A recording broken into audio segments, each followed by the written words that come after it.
O profeta Elias. Milagres, profecias e o homem que desafiou reis, o profeta do fogo e da justiça. A Bíblia está repleta de personagens marcantes, mas poucos são tão misteriosos e poderosos quanto o profeta Elias. Um homem que enfrentou reis, desafiou sacerdotes pagãos, realizou milagres impressionantes e, segundo as Escrituras, não experimentou a morte como os outros homens. Quem foi Elias? Como ele surgiu repentinamente na história de Israel e se tornou um dos maiores profetas de todos os tempos? Hoje, vamos mergulhar na trajetória desse homem misterioso, explorando os eventos mais marcantes de sua vida e os sinais sobrenaturais que acompanharam sua missão. Elias não era um profeta comum. Ele surgiu em um tempo de apostasia e corrupção, quando o povo de Israel havia se desviado da fé verdadeira. Sua missão era clara: restaurar a adoração ao Deus verdadeiro e destruir os ídolos que haviam tomado o coração do povo.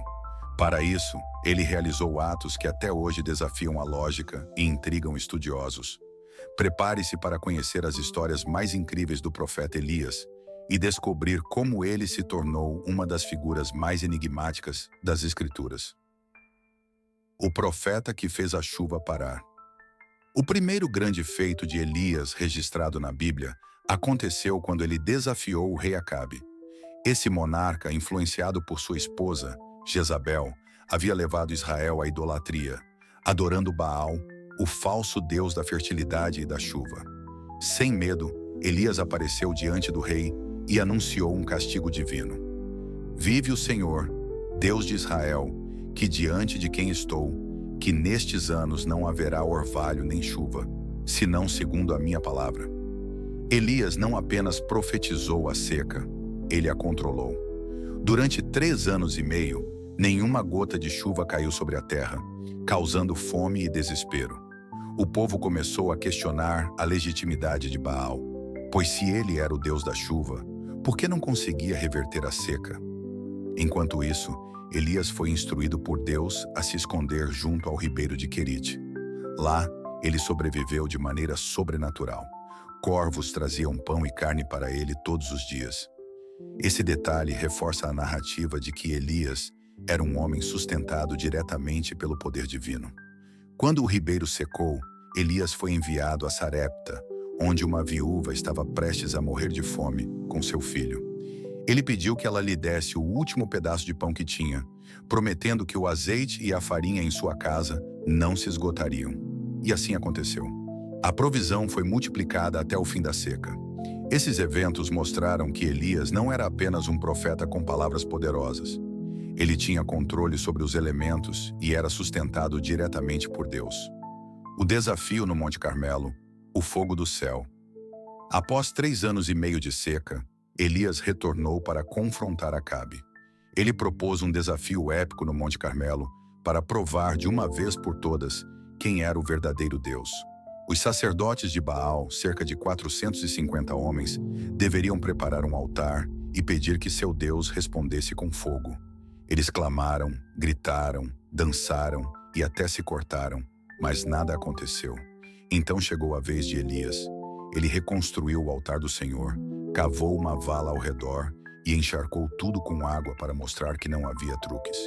Em seguida, orou: Ó Senhor, Deus de Abraão, Isaque e Israel, mostra hoje que tu és Deus em Israel, que eu sou teu servo e que fiz todas essas coisas por tua ordem. Imediatamente, um fogo desceu do céu e consumiu completamente o sacrifício, as pedras e até a água da vala. O povo, aterrorizado, caiu de joelhos e exclamou: O Senhor é Deus! O Senhor é Deus! Esse evento foi um divisor de águas na história de Israel. Elias não apenas provou a superioridade de Deus, mas também ordenou a execução dos falsos profetas, restaurando a fé do povo. Logo depois, Elias anunciou o fim da seca e, após orar, viu uma pequena nuvem surgindo no céu. Em pouco tempo, uma tempestade pôs fim à longa estiagem. Esse episódio solidificou Elias como o maior profeta de sua época. O encontro com Deus no Monte Horebe. Apesar da grande vitória no Monte Carmelo, Elias enfrentou uma intensa perseguição. Jezabel, furiosa pela morte dos sacerdotes de Baal, jurou matá-lo.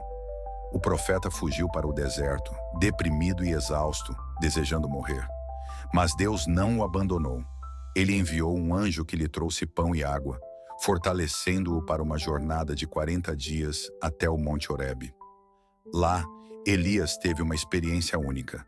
Deus se manifestou a ele de uma maneira inesperada. Primeiro veio um vento forte, depois um terremoto, seguido de um fogo, mas Deus não estava em nenhum deles.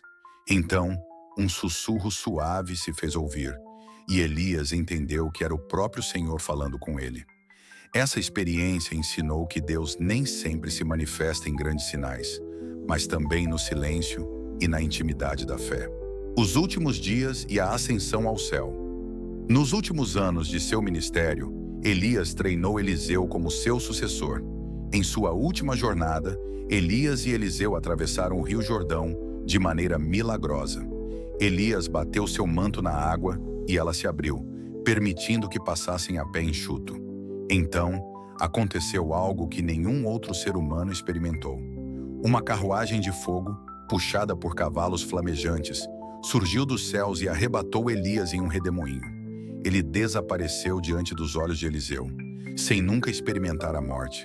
Essa ascensão tornou Elias uma das figuras mais misteriosas da Bíblia. O profeta que voltará.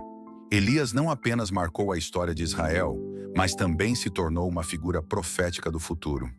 No Novo Testamento, ele reaparece na transfiguração de Jesus, ao lado de Moisés. Além disso, a profecia de Malaquias diz que Elias retornará antes do grande dia do Senhor. Seria ele um dos profetas do Apocalipse? O que sabemos é que sua história continua a fascinar e a inspirar gerações. Elias foi mais do que um homem. Foi um mensageiro de Deus, cuja missão ainda ecoa na eternidade. Obrigado por assistir esse vídeo. Pedimos que se inscreva em nosso canal e curta esse vídeo. Ative também o sininho das notificações para ser avisado sobre nossas postagens. Até o próximo vídeo.